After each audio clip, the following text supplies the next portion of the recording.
Silver stackers woke up to a beautiful sight on Thursday morning, June 5th, when we saw silver overnight not only cross $35 an ounce, but explode past it almost to 36. Then many people said, even in my comments, that, well, there will be a correction. It will go back under 35 on Friday. That did not happen, and silver actually closed above 36 on Friday. Now, Monday, we're all expecting that correction to come, but once again, silver has exploded almost to $37 an ounce. I mean, let's take a look at this 1 month chart on SD Bullion's website. This is incredible. Look at this. In 1 month's time, I mean, not even a full month, because if you look at the month of May, most of May, we were sitting in the 32s. Here we are at 32.24, May 14th, 32.29, May 16th. And it did move up a little bit over 33 in the middle, near the end of the month, but we closed out the month of May at 32.99. Now, as I'm recording this video, this is only June 9th. It's only 9 days later, 10 days later, we are at 36.99. We have gained well over 10%, $4 an ounce in just a week and a half. Now, many people have told me over the last few years that they're very frustrated with silver because it's basically done nothing. And you know what? Understandably so. If you're looking at gold and seeing it hit all these new all-time highs and gold sitting at $3,300 an ounce, $3,400 an ounce, then you look at silver and it's done nothing. I get it, but it has started to make its move, I believe, because if you think about it, early 2024, silver was in the low 20s. Now we're sitting at $37 an ounce. But this massive run up in the spot price of silver, I think, has done something that even a lot of dealers didn't really see necessarily coming. And we're going to kind of give you some background story as to what that is and how that happened. So just a couple of years ago, and I was talking about this on my channel back then as well, we had a lot of banking scared people. They were worried about the collapse of the bank in California. I forget the name of it at the time. The Silicon Valley Bank or whatever, SVB. And there was a lot of banking scare, worries. There was worries about the dollar collapsing, the way the economy was recovering. We had massive inflation. And so what people were trying to do, not everybody, but a lot of people were looking for ways to get their money out of the dollar. And one of the things they looked at, obviously, was silver, like this bar right here. But specifically, a lot of people were looking to 90% silver right here. Like this right here, I should say. Now, 90% silver, guys, is there's a finite supply of it, right? There's a lot of it out there, but there is only so much. It's never going to be made again, other than your silver proof sets that started in 92. They haven't made this stuff for circulation since 1964. So what's available is available. What was melted in the 80s specifically is gone. And this is all that's left. And people were really looking at this as a way to fractionalize their silver lower than 1 ounce. And so we saw a big run, not just on Eagles, because we saw Eagles and we saw the premiums go up on rounds, but we also saw a big run on 90% silver as well. In fact, as a result of that run, you started to see wholesalers, you started to see online dealers running out of supply. And what happens when you have a massive demand for something and not enough supply to cover that demand? Premiums go up.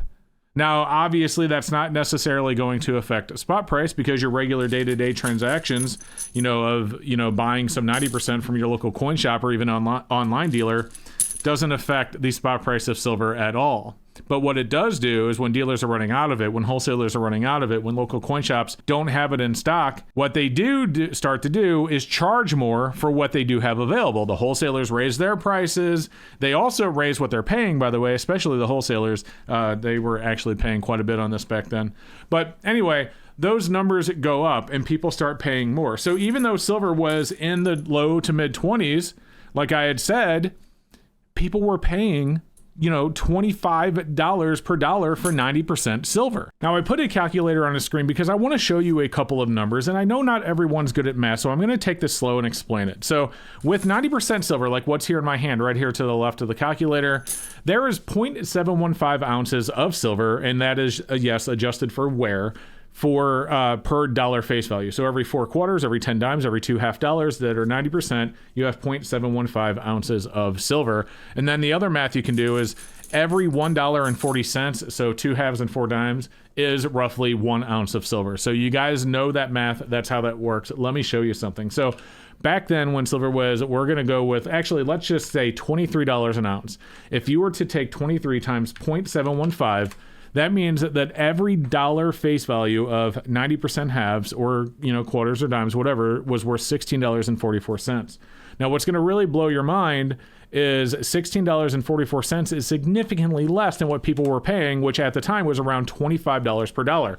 So they were paying $8.50 per dollar above the melt value for their 90% silver back then. Now, the reason I showed you the 1.4 is, let me show you what that means. If you take 25 and then multiply it by 1.4 to get your full ounce of silver, that means that they were paying $35 an ounce for their silver. They were paying $35 an ounce for silver when it was only trading for 23. Well, like I'd said, in this last year and a half, we have seen spot price really go up, and now it is over $35 an ounce. So what they were paying for silver back then, now it's worth what they were paying in silver value.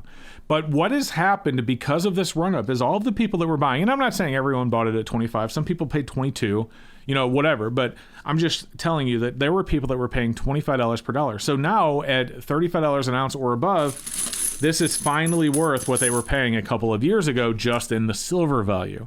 And so a lot of the people back then that were a little freaked out because of the banking scares, and they were worried about, the dollar collapsing, and they were worried about the economy and inflation, well, some of them aren't so worried about it anymore. So they see silver getting at $35 an ounce, and they start to realize, hey, I can finally get my money back. And that is what is happening right now, especially with 90% silver. And as a result, we have, instead of seeing a massive deficit or basically shortage of available 90% silver for purchase, we have seen a massive surplus as a result.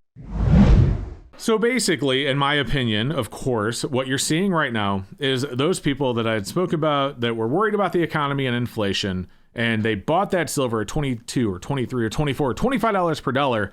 Now, silver price is so high that they can get out of it. They can sell it back to a shop, and those shops are getting flooded with it, so they're moving it out to wholesalers. Wholesalers are getting flooded with it, and they are starting to discount it below melt just so they can sell it. So those shops that may need to buy some 90% because they're running low, they can now get it below spot. And that's bad news for anybody who wants to go and sell their silver to a coin shop, because no coin shop, and granted, I can't speak for every shop on earth, but I would highly doubt that there's a single coin shop out there that's willing to pay full melt price for 90%, especially when you can just order it from wholesalers for less than that, right? But for me and you that still believe silver has room to grow, that are still stacking, 90% might be something to look at. And the reason is that because wholesalers are selling it below melt, we have recently seen sales, even with big dealers, just selling it right at melt price. So you're not paying a premium at all. So, something we dreamed about just a couple of years ago, being able to buy silver from a coin shop or a bullion dealer without a premium. Granted, it's not every shop or every bullion dealer, but if you keep your eyes open, if you look for deals, you can now find this with no premium at all. Or maybe if you get lucky, even less than spot. And that's really good news if you believe silver is going to go higher. Because like I said earlier, yes, there's a huge amount of 90% silver out there, but it is still a finite supply that's no longer being produced. So I think 90%, even with how weak it is right now, is a really good thing to have as a portion of your stack. Obviously, you don't want to put all of your eggs in one basket. Even when it comes to silver, obviously bars, rounds, and even eagles, if you can get them at the right price, is a good way to go. But I think 90%, again, my opinion only, not financial advice, should at least be part of that. So, guys, I'd like to know what you think, though. Let me know with the comment down below. What are you doing? Are you buying 90% right now? Are you selling it? Are you one of the people that I just talked about that see this as an opportunity to get out of silver that you paid too much for? Or, what is it? Are you buying rounds or eagles? I would love to know. So just leave a comment down below. And also do me a favor, guys, if you liked this video, I really would appreciate it if you left a thumbs up. That helps YouTube recommend this video to others. It helps more people see it. It helps the channel grow. So thank you for that. And also, before you go, don't forget to go down below and make sure you are subscribed and help us continue to grow that way as well. You guys are great. Thank you for watching. I really appreciate it. And we'll see you next time.